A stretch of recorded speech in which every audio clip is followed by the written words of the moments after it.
Welcome to the Self-Belief Podcast, the show that we shift your self-belief in, because self-belief shifting shifts everything.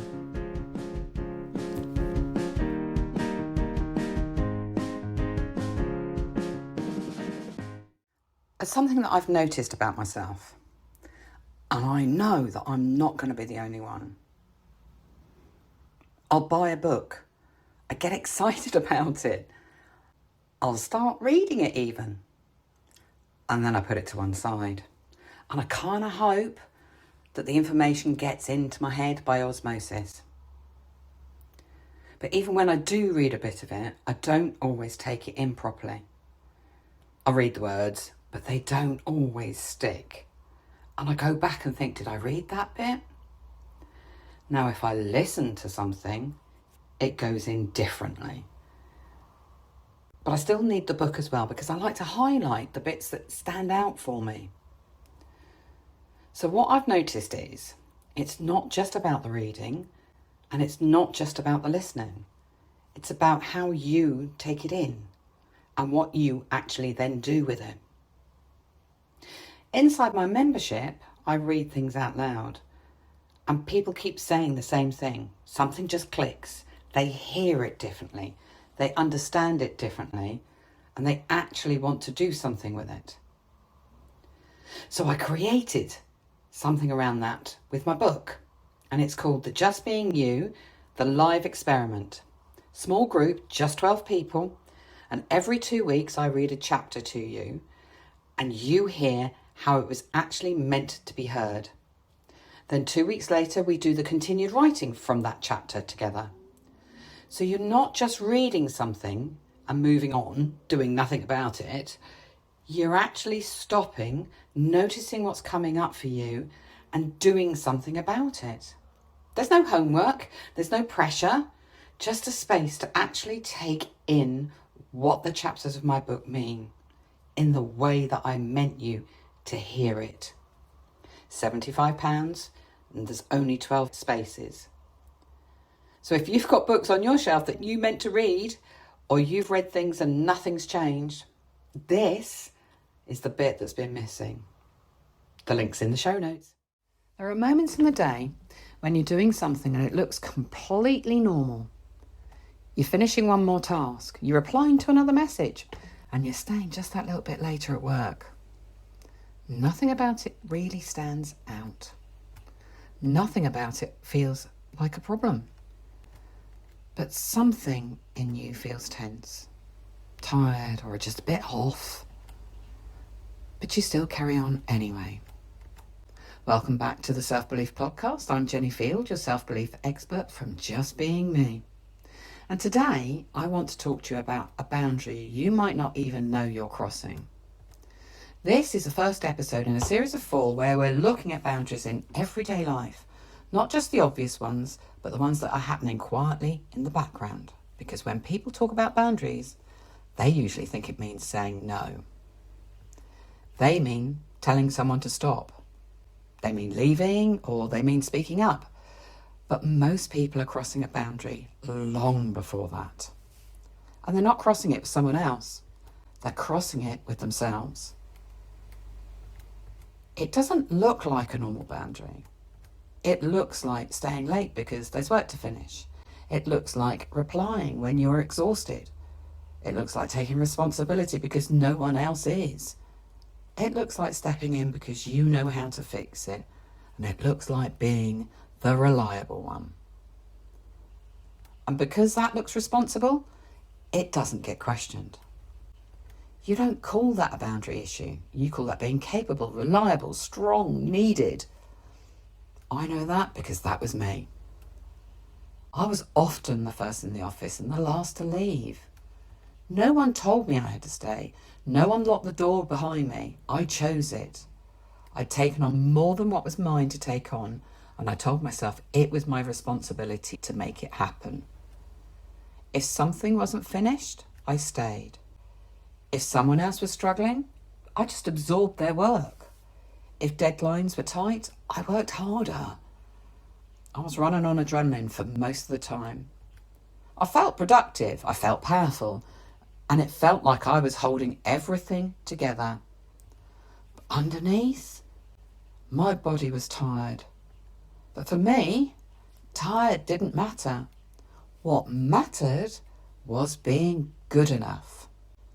And somewhere inside of me, not finishing something on time meant I wasn't good enough. No one at work had said that to me. It was saying it to myself.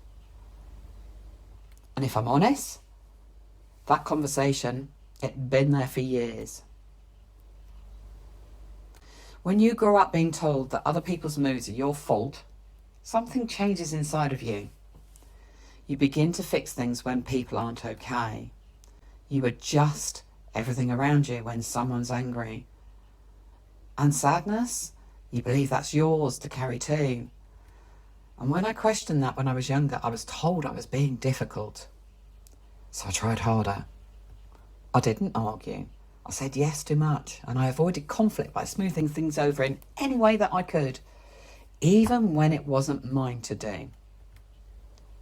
I didn't understand that I was losing who I was. I thought I was just trying to be good, and I was trying to be loved. And that's how your internal boundaries get crossed without you even noticing. You feel tired and you keep going. Something doesn't feel right and you ignore it. You're doing too much and you're still saying yes. And you just keep carrying on.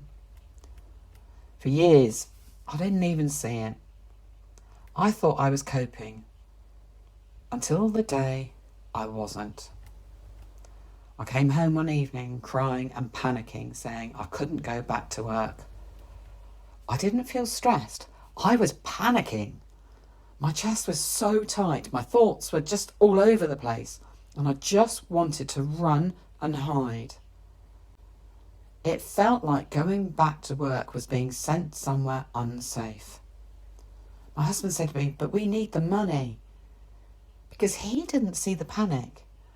I'd become so good at hiding how I actually felt, he just couldn't see it.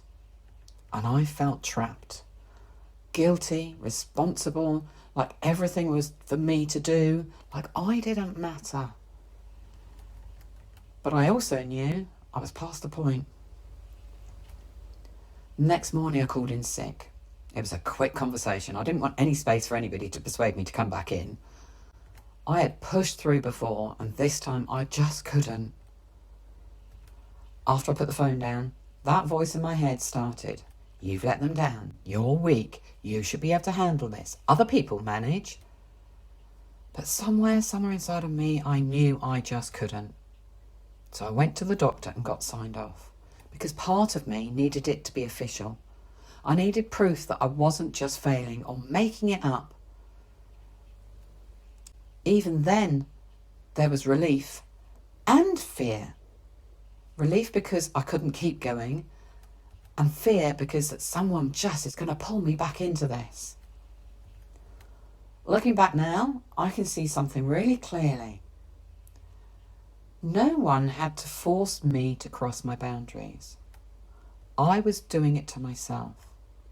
There were evenings I could have left on time. There were moments I could have said, this is just too much.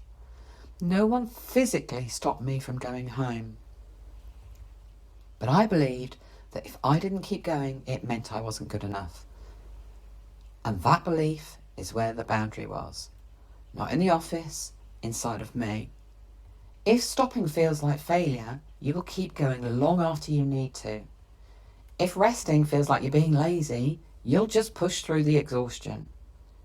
If not fixing something feels irresponsible, you will take on that responsibility and you will call it strength. Most people don't notice they're crossing their own internal boundaries until their body forces them to. Until you can't sleep, until you can't concentrate, until you can't stop crying, or you can't walk back in the building. Until you're just done. But long before that, there are so many smaller moments. Moments where you're feeling tired and you ignore it. Moments when you feel resentment and you don't say anything. Moments where you know you're doing too much but you just tell yourself to cope. That is where the boundary is being crossed. Not one big moment of it all. In the small, repeated overrides. You don't need someone else to overstep you if you are already doing it to yourself. And I know this can be hard to see because it was for me. Especially if your identity is built around being the capable one, the strong one, the one that makes everything right. Because that was who I was. But when you start noticing something shifts inside of you, you see yourself staying late when you don't need to. You hear yourself saying yes when you don't want to. You catch yourself taking responsibility for something that just isn't yours. And that awareness, that really matters. Because once you see it, you can't unsee it. And you begin to question it. Not from blame, but from awareness. And that's where things start to change. Thank you for being here with me today, and I'll see you next time. Thanks for listening today.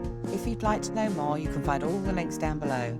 Oh, and don't forget to press subscribe so you can catch the next one. See you soon.